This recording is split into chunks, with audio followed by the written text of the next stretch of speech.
ဟုတ်ကဲ့အားလုံးမင်္ဂလာပါကျွန်တော်တို့ညီကိုတွေမနက်4နာရီကိုထားပြီးတော့ကျွန်တော်တို့ကြောက်စဲရွှေသားလေးအောင်သွားမှာပဲဖြစ်ပါတယ်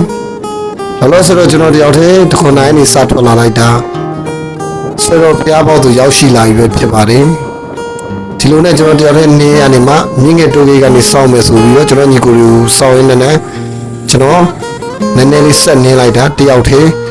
မြင့်ငယ်တရားထိရောက်သွားပါတယ်မြင့်ငယ်တရားပေါ်မှာကျွန်တော်ညီကိုတွေကိုတေးချပေါက်စောင့်ရင်ကျွန်တော်ညီကိုတွေဆိုတော့ကျွန်တော်စတင်ထွက်ခွာလာတာပဲဖြစ်ပါတယ်ကျွန်တော်ညီကိုတွေကြောက်ဆဲရွှေသားလေးအောင်ကိုတွားကြတာပဲဖြစ်ပါတယ်ခုရှေ့ဆုံးမှာနေနေတာကတော့လင်းမျိုးပါ